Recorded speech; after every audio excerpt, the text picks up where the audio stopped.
The cruelty came so fast, so casual, that at first, I almost thought I had imagined it. But the words cut sharp and real, sinking into me before I had a chance to brace myself. The old woman is useless. Just a burden. She thinks she belongs here. The voice was soft, laced with a false sweetness, but the meaning behind the Chinese words was like a slap. My son's fiancée, Lena, had said it clearly, her lips curling into a sly smile as she leaned toward her mother. They both let out little chuckles, thinking the joke had flown over my head. But it hadn't. I sat at my own dinner table in my own house, with my fork hovering uselessly over the plate, and felt the sting of betrayal in my bones. They thought I couldn't understand them. They thought they could cut me down, dismiss me, humiliate me in a language I wouldn't know. What they didn't realize, what no one at that table knew, was that decades ago, long before my husband passed, long before I gave my entire life to raising my son, I had studied Chinese. I had taken evening classes, poring over grammar books while my baby boy slept, thinking maybe one day I'd use the skill for travel, for connection, for something bigger than my little world. I hadn't spoken it in years, but understanding it? That had never left me. Every word Lena spat out sliced right into me, crystal clear. I looked across the table at my son, Alex. My only child. The boy I had carried in my arms through hospital visits when he had asthma attacks, the young man I had pushed to study, to dream, to build a life after his father died and left us both with nothing but a mortgage and a stack of unpaid bills. Alex chuckled awkwardly at something Lena's father had said, completely oblivious. My son, my own flesh and blood, didn't even notice the dagger his fiancée had slipped between my ribs. The table was beautiful that night. I had polished the oak surface until it shone beneath the chandelier. The dishes were laid out carefully: roast beef, buttered potatoes, asparagus with lemon zest, and my special apple pie waiting on the counter for dessert. I had cooked all day, not for myself, but for them. For my son, his fiancée, and her family. I had wanted them to feel welcome in my home, to see that I was ready to embrace Lena as part of my family. Instead, what I got was mockery. I forced a smile, steadying my trembling hands under the table. Would anyone like more potatoes? I asked, my voice too bright, too polite. Lena shook her head quickly, her glossed lips curling into another smile that didn't reach her eyes. In Chinese, she whispered again to her mother, "She's desperate to impress us." Pathetic. Her mother smirked, her pearl earrings glinting under the light, her eyes flicking toward me like I was an amusing little act. My stomach tightened, but I kept passing dishes, playing the gracious hostess while bile rose in my throat. And then came the greedy motive. It always shows its face sooner or later. "This house is so lovely," Lena's mother said smoothly, switching back to English. "Such a large place for one person. I imagine it's worth quite a lot now, yes?" I froze, gripping my napkin under the table. The way she said one person, like it was a crime, like my existence here was inconvenient. Alex cleared his throat and gave me that nervous little look, the one he always had when he wanted something. "Mom," he began carefully, "Lena and I were actually talking about this. After the wedding, maybe you could move into something smaller. Something easier for you to manage. We could take care of the house. You know, start our family here. Start their family here. Take care of the house." As if this home, where my husband and I had built a life, was theirs for the taking. I stared at him, my son, the boy I had raised on nothing but grit and sacrifice. Memories flashed through my mind like a cruel montage. The nights I stayed awake sewing his Halloween costumes because I couldn't afford store-bought, the mornings I walked to work in the cold because I had given him bus fare instead, the meals I skipped so he could eat, the college tuition bills I worked 3 jobs to pay off because I wanted him to have a chance at a better life. All of it, every drop of sweat, every ounce of love, every sacrifice I had made, suddenly it felt cheap, disposable, erased with a single greedy suggestion. "This house," I said slowly, my voice trembling though I tried to control it, "is not just a building. This is where Alex took his first steps. Where his father and I planted that oak tree in the backyard before he passed. Every brick, every wall, every corner is part of our family." But Alex avoided my eyes, stabbing at his food like a guilty child. Lena reached over and touched his hand, her nails painted blood red, her smile triumphant. She thought she had already won. I forced myself to eat, each bite tasteless in my mouth. Lena and her family switched in and out of Chinese, assuming I couldn't follow. Each time, another insult. Another plan. Another greedy little scheme. She looks so old. She's probably scared to be alone. That's why she clings to this house. Don't worry, once we marry, Alex will handle her. And then the one that burned into my memory, this is our house now. She just doesn't know it yet. My fingers tightened around my fork so hard I thought it might snap. They didn't know. They didn't know I understood every word. They thought I was blind, deaf, powerless. But I wasn't. I stayed quiet through dessert, even as Lena made another sharp comment in Chinese about how my apple pie was as outdated as the woman who baked it. Her mother laughed softly. Alex didn't even look up. I poured myself a cup of tea, the steam rising and curling like smoke from a fire I could feel building in my chest. I lifted my eyes and locked them on Lena's. She faltered, just for a moment, as if something in my gaze unsettled her. She didn't know why. Not yet. But she would. Because I had a secret, and one day soon, I would use it. I wasn't just some old fool they could trick out of her home. I wasn't a burden, a useless woman, a blind bystander. I had heard everything. And if they thought they could take what was mine, they were about to learn just how wrong they were. Stay with me, because what happened after that dinner would change everything, and no one at that table saw it coming. The morning after that dinner, the house felt different. It wasn't just mine anymore, it felt invaded. Their laughter, their whispers, their greedy eyes had seeped into the walls. I walked through the living room, tracing my fingers along the framed photographs of Alex growing up, each one a reminder of how much of myself I had poured into him. The one where he was 5, standing proudly in his little league uniform while I held the bat for him. The one of his high school graduation, me in the crowd, my face lit with tears and pride. Every single image was proof of my devotion. And now he wanted me gone, cast aside like a piece of old furniture, just so Lena could put her claws into what I had built. I brewed myself a pot of coffee and tried to steady my thoughts, but the words Lena had whispered in Chinese wouldn't leave me. The old woman is useless. This is our house now. I had stayed silent at dinner, but inside, I had made a vow. I wasn't going to let them win. By mid-afternoon, I got my first hint of how far they were willing to go. A crisp white envelope arrived in my mailbox, addressed to me in neat, unfamiliar handwriting. My hands trembled slightly as I slid it open. Inside was a formal-looking letter from a law office I had never heard of. It read, "Dear Mrs. Harris, we are writing to inform you of preliminary discussions regarding the transfer of ownership of your property located at 1432 Willow Lane. Your son, Alexander Harris, has expressed interest in assuming responsibility for the property for the purpose of starting a family. We encourage you to schedule a consultation to discuss the legal process of transferring ownership rights and title. Please note that failing to address this matter in a timely manner may result in complications regarding estate planning and tax obligations." I sat at the kitchen table, my coffee cooling in its mug, the letter shaking in my hands. They hadn't even waited a full day. Lena's family had wasted no time hiring a lawyer, trying to corner me with official-sounding words and subtle threats. Transfer of ownership. That was their game now. I picked up the phone and dialed Alex. He answered after the second ring, his voice too bright, too casual. "Hey Mom. What is this letter?" I asked, keeping my voice firm. A pause. Then a sigh. "Mom, listen, it's nothing bad. It's just..." Lena's parents thought it might be good to get things organized now, before the wedding. You know, so there aren't any issues later. Issues. I repeated, my voice rising. This is my house, Alex. There are no issues. Unless you mean the issue of your fiancée and her family trying to push me out.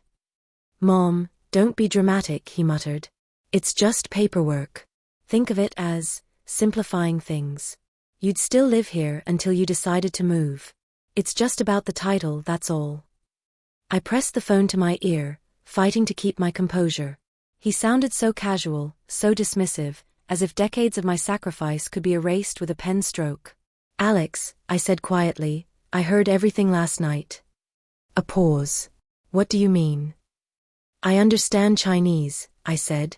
My voice didn't shake this time. I heard what Lena called me. I heard her say this was your house now. I heard it all. The silence on the other end was heavy. Finally, Alex spoke, his voice lower, sharper. Mom, you're misunderstanding. She didn't mean it like that. I know exactly what she meant, I said. And if you think for 1 second I'm going to hand over my home to someone who calls me useless in my own dining room, you are out of your mind. His voice turned cold. Maybe you should think about what's best for the future, Mom. For me. For us. You can't hold on to everything forever. The line went dead before I could reply. I sat there for a long time, staring at the phone, the letter still open on the table. The betrayal had deepened. My son was no longer just complicit, he was part of the plan. Over the next week, the pressure intensified. Lena called several times, her tone syrupy sweet in English but laced with barbs in Chinese whenever she thought I wouldn't catch on. We just want you to be comfortable, she'd say. It's too much house for one person. Then, under her breath, in Chinese, she's too stupid to fight us. I kept my silence, storing every word away like ammunition. Their tactics escalated. Relatives started calling me, people I hadn't spoken to in years, suddenly parroting the same lines. Alex says you're lonely in that big house. Don't you think it would be easier to downsize? Don't you want what's best for him? The gossip spread quickly, fueled by lies Lena and her family planted at every opportunity. At church, whispers followed me. I heard she's losing it. Holding on to that house out of spite. At the grocery store, a neighbor pulled me aside and said, Alex told us you're having trouble keeping up with things. If you ever need help, we're here. Trouble keeping up. That was the story now. They were painting me as weak, confused, incapable of managing my own affairs. It wasn't enough to try to steal my home, they wanted to strip me of my dignity first. The humiliation cut deep. I had spent my life being strong, being reliable, being the person others could lean on.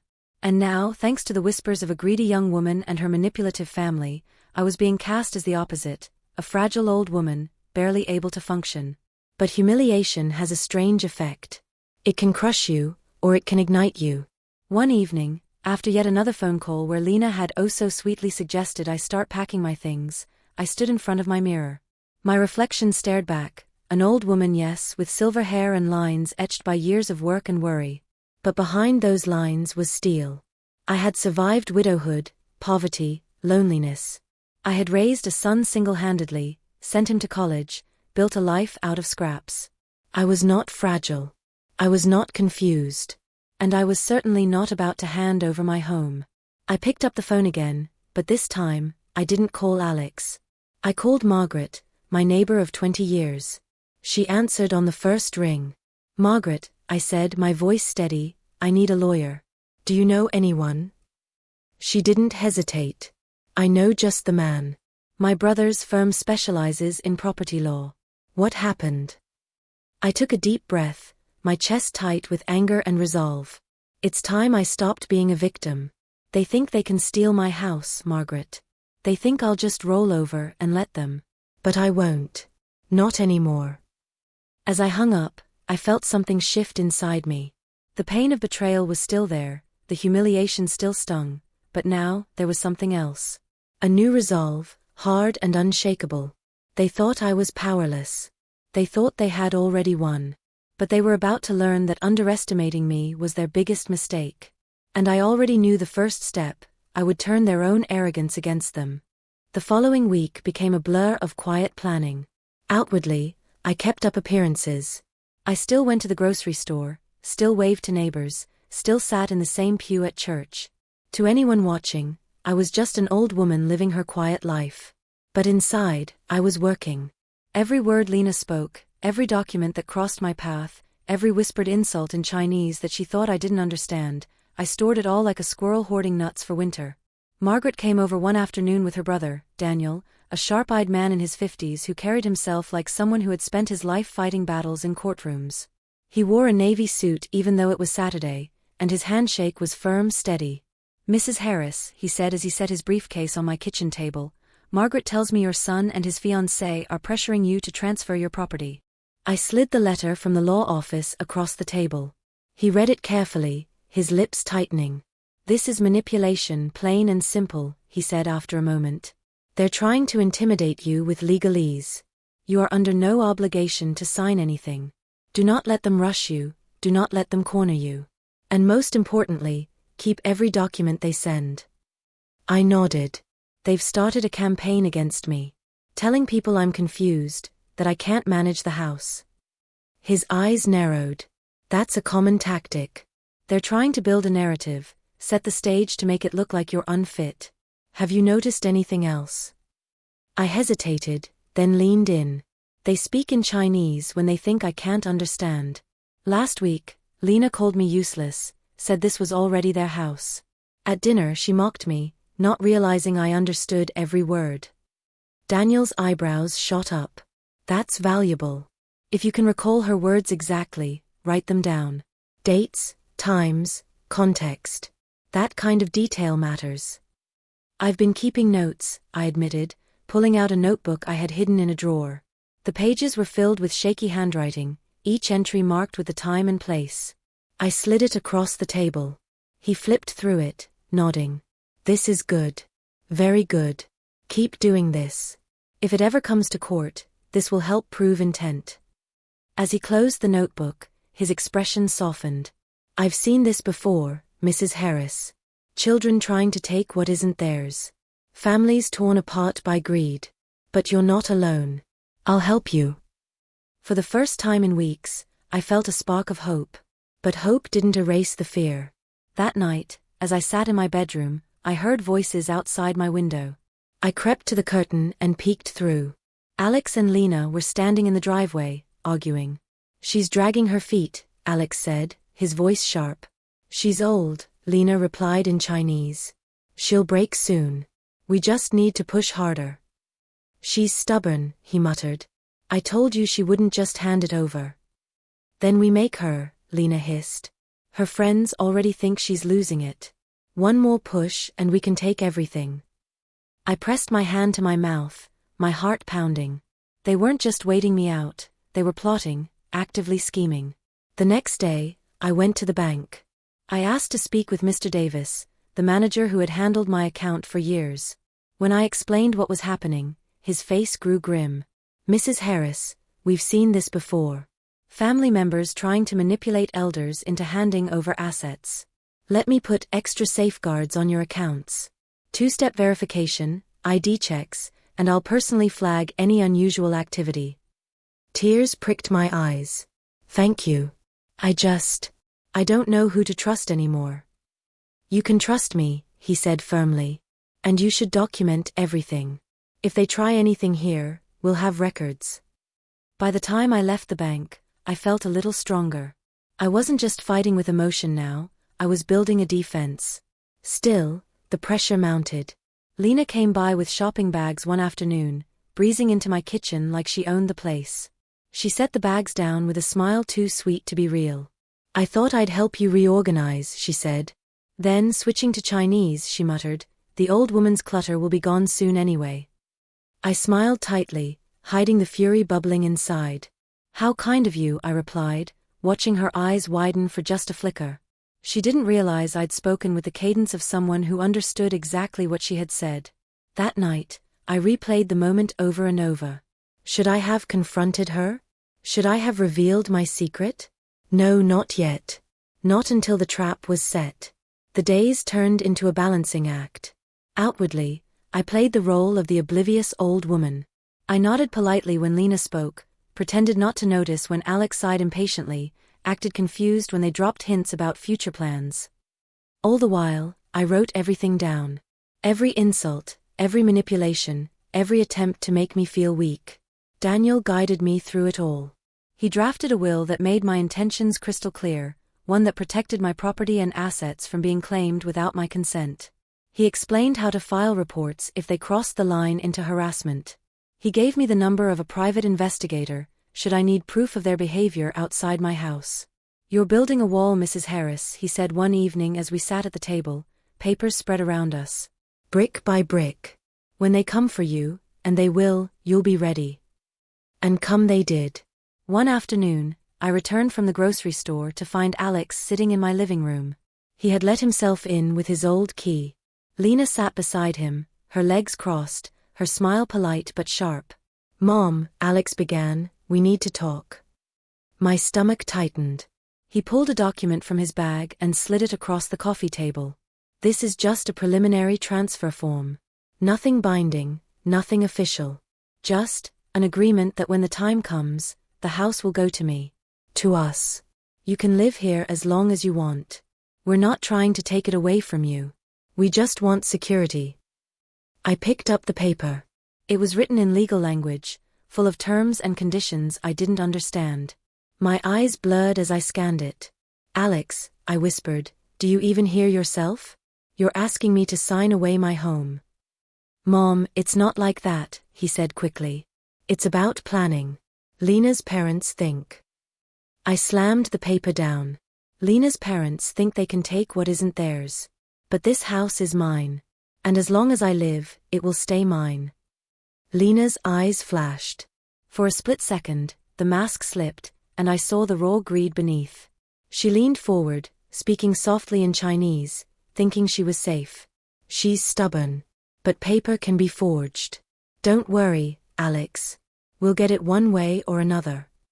My breath caught. My own son didn't even flinch. I stood slowly, my legs steady. Get out, I said. Alex blinked. Mom. Get out. My voice was stronger than it had been in years. They left, but the threat lingered. I knew now they would stop at nothing. That night, I sat at my desk, staring at the stack of notes, letters, and documents I had collected. My hands shook, but not with fear. With determination. It was time to shift from defense to offense. I opened my notebook to a fresh page and wrote at the top, Plan. Step 1, gather irrefutable evidence. Step 2, build allies who could stand by me. Step 3, wait for them to overplay their hand. Because they would. Greed always makes people sloppy. And when they did, I would be ready. But just as I capped my pen, a sound startled me, a ping from my computer. I turned to the screen and froze. A notification from the camera system I had set up months ago blinked red. Motion detected. Recording saved. I clicked it open, and what I saw made my blood run cold. It was Alex and Lena, standing in my living room while I was out.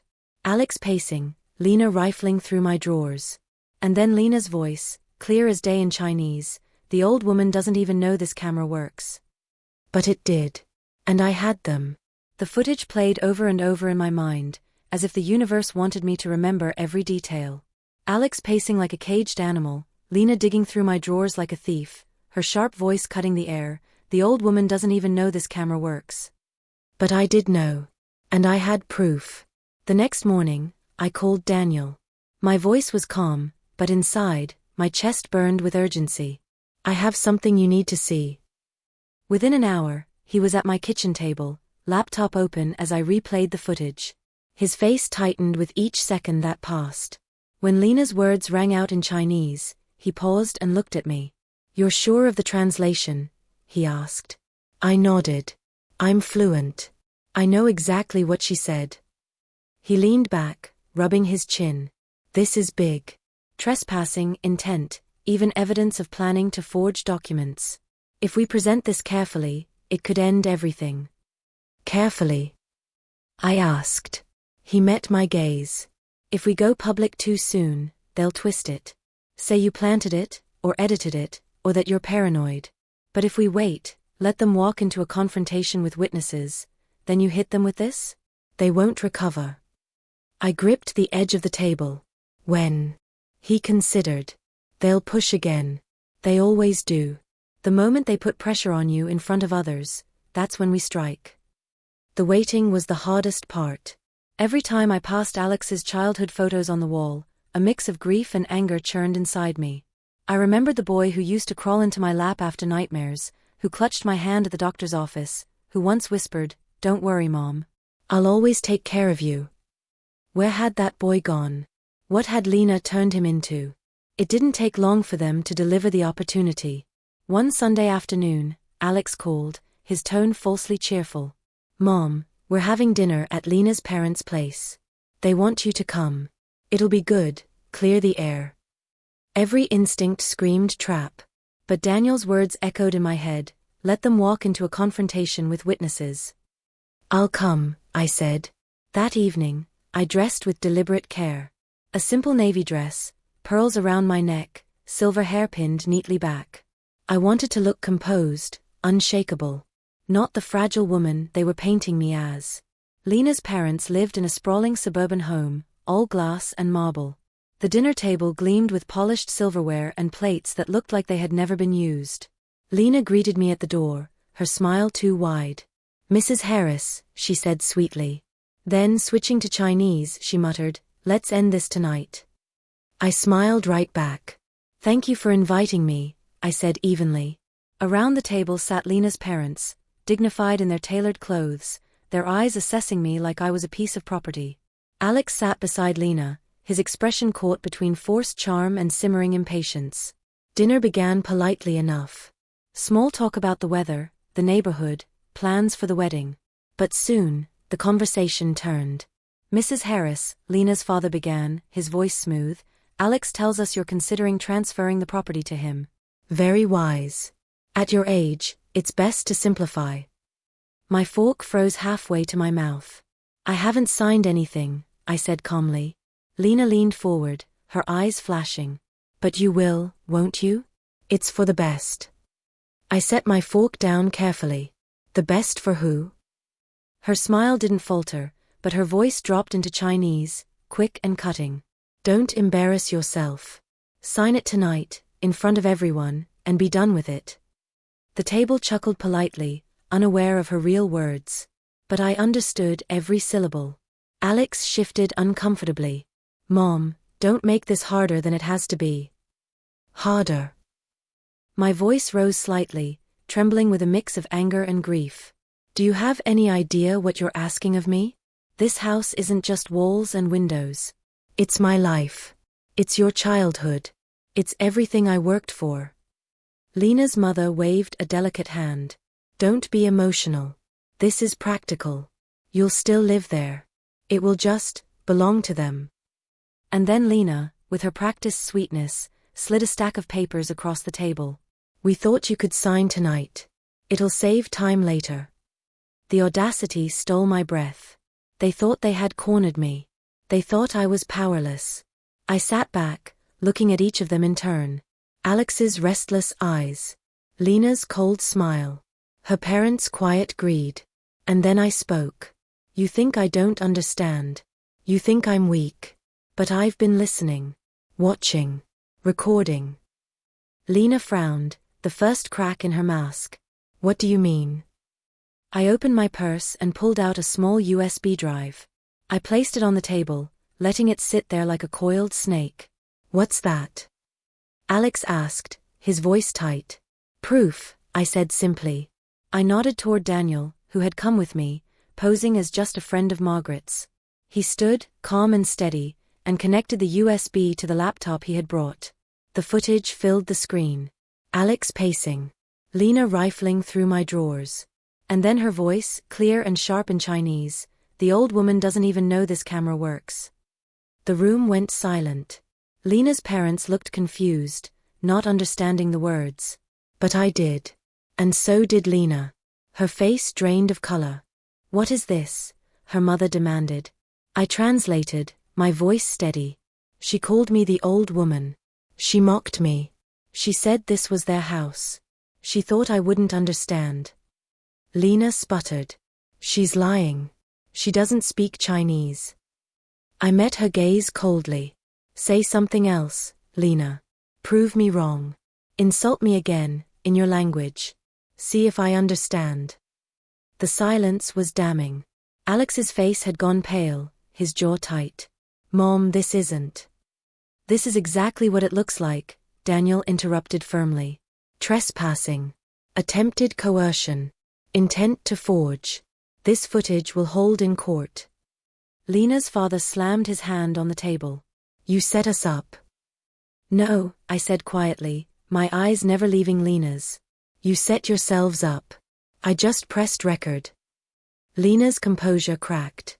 "You don't understand," she snapped in Chinese, her voice shrill. "Alex deserves this. We deserve it. You're just an old woman clinging to something that should be ours." The words hung in the air, poisonous and undeniable. And I smiled. "Thank you," I said softly. "That's all I needed you to say." The table erupted, voices overlapping, accusations flying.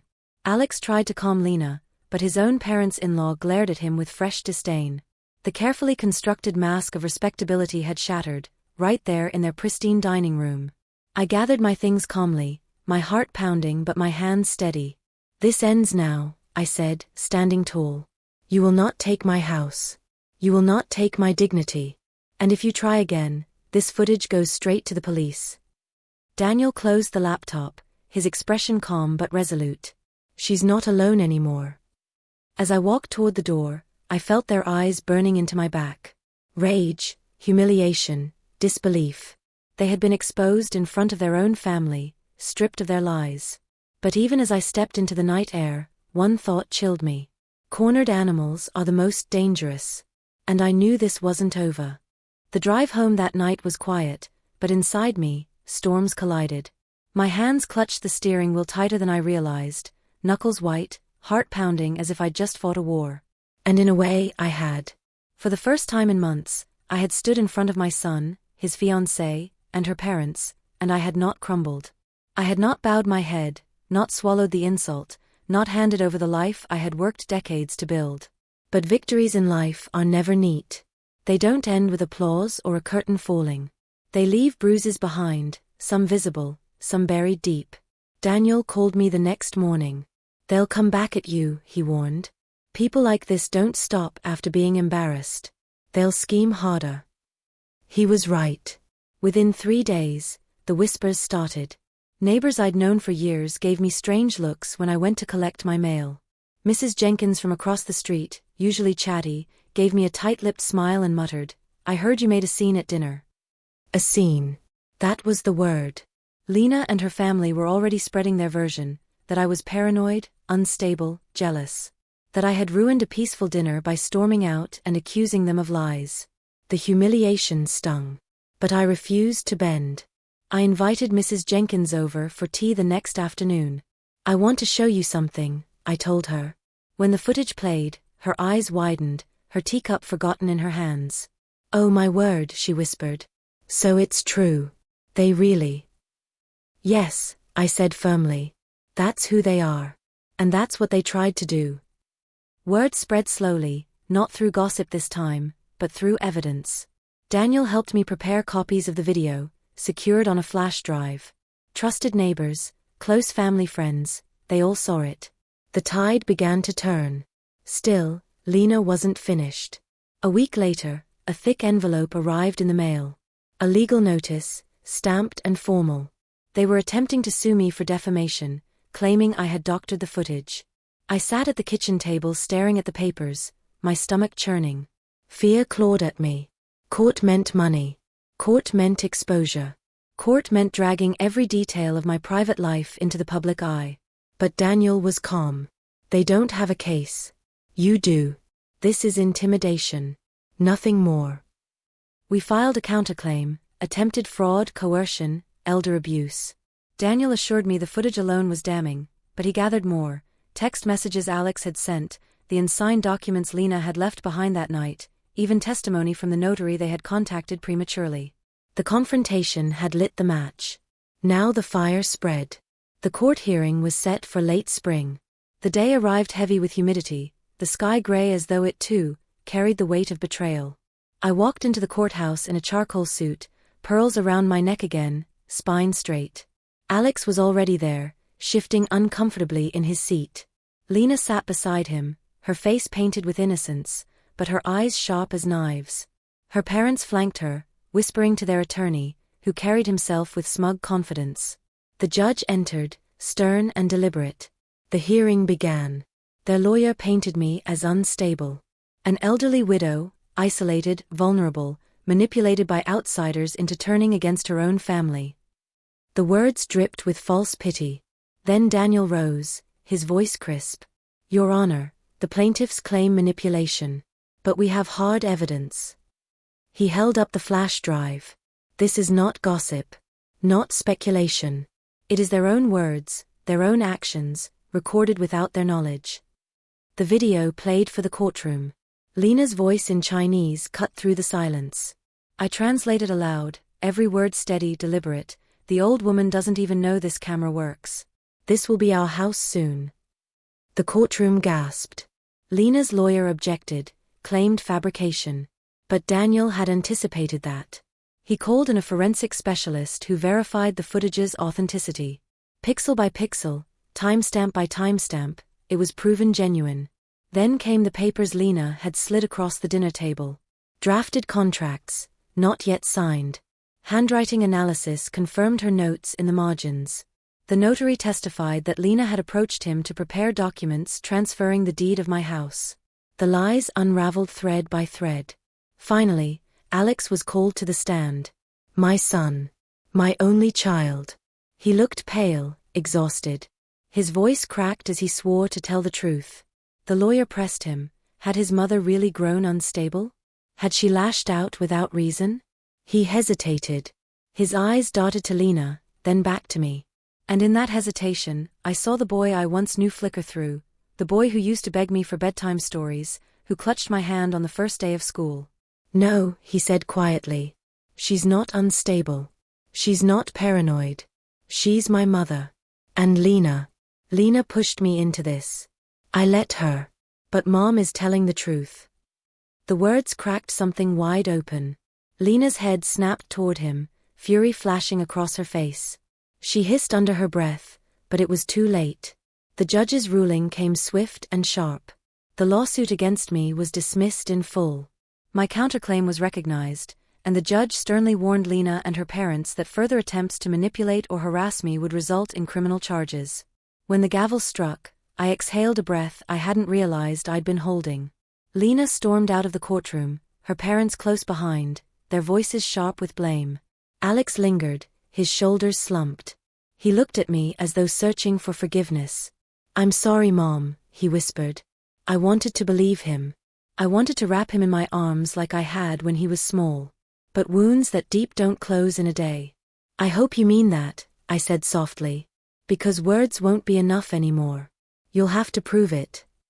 He nodded, tears brimming, and walked away. The weeks that followed were quieter, but they carried a strange kind of peace. For the first time in months, I slept without fear. I planted new flowers in the garden, cooked meals in my kitchen without feeling watched, sat on the porch at dusk with a cup of tea and breathed. I reflected on everything, decades of sacrifice, raising a son alone, building a life brick by brick. I thought of the insults whispered at my table, the greed masked as love, the betrayal that had nearly broken me. But I also thought of the strength I'd found. The courage to fight back. The allies who stood by me. The truth that had carried me through. One evening, Eleanor, my neighbor, came by with pie. She smiled at me, her eyes warm. You look lighter, Margaret, she said. I am, I replied. For the first time in years, I'm not carrying anyone else's weight. Just my own. And that's enough. We sat on the porch, laughing softly as the sun dipped below the horizon. I realized then the most important truth: family is not defined by blood, but by love and respect. And sometimes, protecting yourself is the most powerful act of love you can give, to yourself, and to the memory of those who truly cherished you. So to those who listen to my story, if someone betrays you, if they treat you like you're disposable, remember this: you are not powerless. Stand up. Protect what is yours. Because dignity, once reclaimed, is more precious than gold. Now I ask you, what would you have done in my place? Would you have stayed silent, or would you have fought back?